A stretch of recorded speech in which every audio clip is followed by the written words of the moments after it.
গরমটা যা পড়েছে একদমই গ্যাসের সামনে দাঁড়াতে ইচ্ছে করে না, আর রান্নাঘরে তো আর বলবেন না, রান্নাঘরে যেতে ইচ্ছা করে না।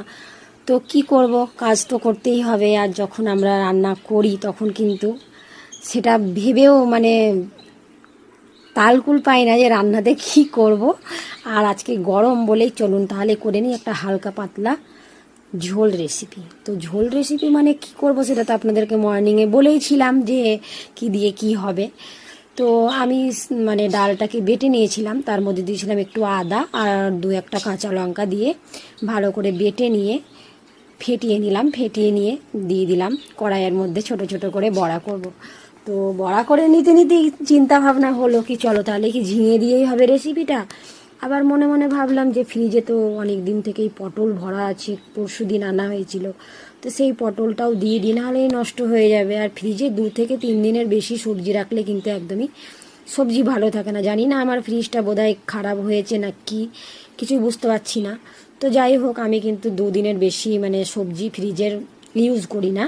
আর তারপরে আবার ব্যাপারটা হচ্ছে গরমে সবজিগুলোতে এতটাই মানে সার দেওয়া হচ্ছে, তারপরে সেই জন্য সবজিগুলো না মানে কী ধরনেরই হয়ে যাচ্ছে। তো যাই হোক, মানে ফেলতেও পারছি না। তো দিয়ে করে নিলাম বড়াগুলো, ভেজে নিলাম এক এক করে। তো বড়া ভাজাতে কিন্তু বন্ধুরা অনেকটাই তেল লাগে, কিন্তু তবুও তেল মনে হয় বোঝা যায় না তরকারিতে, যেহেতু ঝিঙে পটল এগুলো দেওয়া হয়। তো আর আমি সেরকমভাবে কিন্তু ওই তরকারিগুলো কিন্তু ভাজিনি। তারপরে কড়াইয়ের মধ্যে দিয়ে দিলাম হালকা করে তেল, আর তেলের মধ্যে দিয়ে দিলাম একটু কালো জিরে ফোড়ন।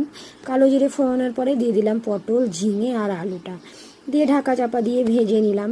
ভাজতে ভাজতে মনে পড়লো যে আমার শাশুড়ি এত সুন্দর আগে রান্না করতো, আমার মনে হয় এখন যতটাই বয়স হচ্ছে রান্নার কোয়ালিটি কিন্তু একদমই আগের থেকে একদমই একটু আলাদা হয়ে যাচ্ছে, সেরকম টেস্ট হয় না।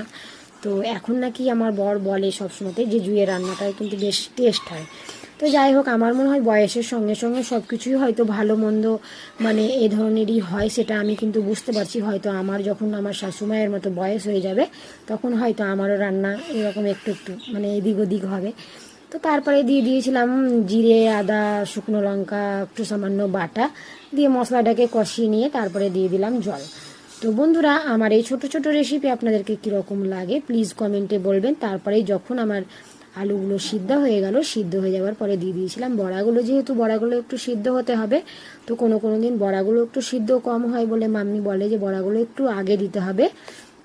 তো আমি কিন্তু আজকে অনেকটাই আগে দিয়েছিলাম বড়াগুলো।